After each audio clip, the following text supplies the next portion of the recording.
Welcome, Dr. James Beckett, Sports Card Insights. Thanks, sponsors, Topps Panini Upper Deck, Beckett Media, Beckett Grading, Beckett Authentication, ComC.com, Burbank Sports Cards, Mike Stadium Sports Cards, and Heritage Auctions and Huggins and Scott. The Hobby Hotline lasts about an hour and a half, and sometimes there's some 10-minute segments in there that I think are worth posting to my podcast. I highly recommend listening to the whole episode and every episode. It's a live show, so you really don't know what's going to happen, but it seems like it's always good.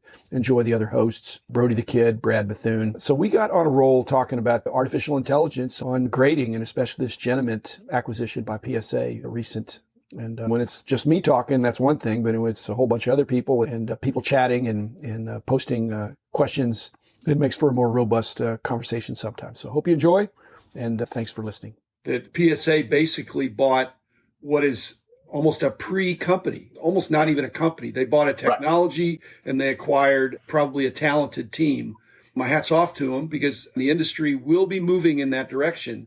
But that doesn't mean we're going to have computerized grading next month or even next year, but there'll be computer-assisted grading. I think that's great. It's not clear how much of what they're talking about doing is already being done or contemplated by the other established larger grading companies in the industry, because everybody knows it has to move in that direction.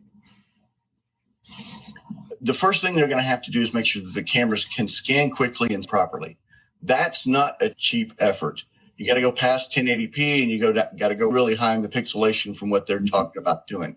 So that's problem number one. Can they fix that problem? Problem number two is when you get down to the pixelation of it, then can you look at each individual dot and each individual dot print? Do you go micro or do you go macro? Okay. Then once you get past that point, it's the fingerprinting. Are you using something like PSA DNA, or what is the fingerprinting completely entail? And then they take the camera and they're able to look at trimming, or they're able to look at if a card's been pressed or anything. That I think that's absolutely fantastic. It's about time somebody was able to crack that code.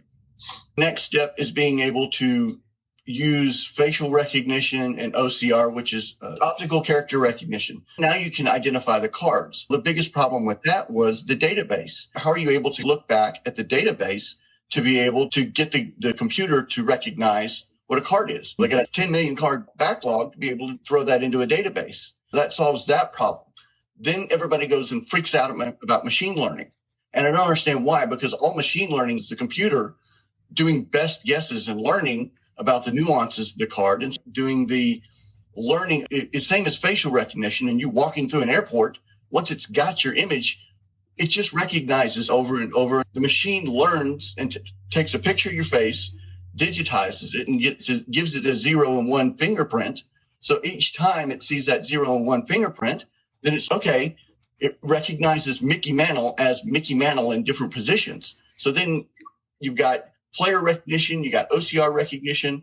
It goes down to the pixelation. Then how does the computer know a PSA 10? You tell it what a PSA 10. You set up parameters, and then you let it go and you let it learn. And there's a little bit of artificial intelligence, a little bit of it learning itself, but then you don't take the human element out of it. My biggest concern is, how does the card go through the process? Does it go on a conveyor belt? Does it get picked up and moved throughout each? Do you damage the card? But that goes all throughout the entire process. You make a person at the end check it and make sure that it's still accurate. You don't completely take the human element out of it. Now, does that increase the process? I know it decreases the front end side. Does it decrease the back end side because you're forcing a little bit more of a load on somebody?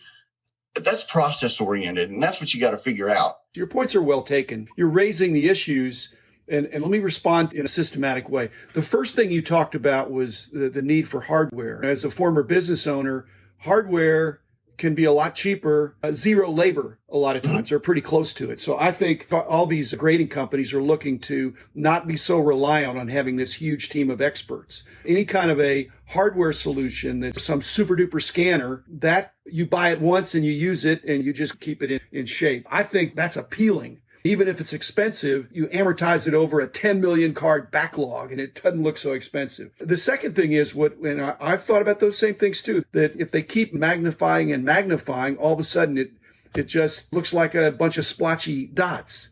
So then the edges, if you do the edges or the corners, if you magnify it enough, all corners will look fuzzy because they're made out of paper. But they've said that they're not going to be looking at that in a vacuum. They're going to take these high-res scans and photos of cards that are known to be 10s. So it'll be a comparison toward that quote-unquote perfection. In other words, these are the established 10s. So we're going to take a photo of a card and we're going to see if it looks like what is recognized as a 10. So it's going to have some fuzz if you magnify by 1,000, 10,000%, but it's going to look the same amount of fuzzy as the one that was 10. So I think that's resolvable as well. The fingerprint thing, I've also had a problem with that. At the very minimum, you just think of it as a micro dot that goes on the card. That's a foreign substance going on the card, but you can't see it. You could only see it under magnification, but it's there. But has that defaced the card? If you send in to get it graded, you're going to have to agree that they're going to impart this micro dot on the card. And so they've talked about if they have the fingerprint, then people won't be able to crack and resubmit because you'll be able to see that it had the fingerprint on there. But that's only after things get going for a while. In the beginning, nothing's got the fingerprint, and there's still going to be probably too many crossovers to suit many people. The fourth point you mentioned was OCR. Basically, OCR is not a big problem. You can recognize the card. The problem is in what our old company owns, they have trademark, patented, copyrighted, whatever, the nomenclature. So what is called, and there were some disputes with ComC back a long time ago now, but Beckett Media owns the nomenclature. The OCR can determine what it is, but you can't necessarily call it a standard nomenclature thing without permission from the person that owns those rights, which is Beckett Media. You mentioned machine learning, and basically the problem, it's trial and error. Okay. But the error is unacceptable. So you have to have people coming along, experts that say, hey, machine, you didn't recognize this exception, and we're going to add that exceptionality to the program. Finally, and this has come up again with ComC on their level, is that there cannot be a conveyor belt for the reasons you mentioned. Handling cards is bad. As much as possible, I'm sure Nat Turner, Kevin Linane, these guys are thinking about minimizing the handling by having this super high-res scan photo that most of the work is done looking at the image of the card and not touching the card. I think edges are problematic. They're the least concerned of the four, centering in corners and surface, but the edges can be the telltale sign that something was shaved, or there's some coloration or something like that. So how are you going to do that with a scan?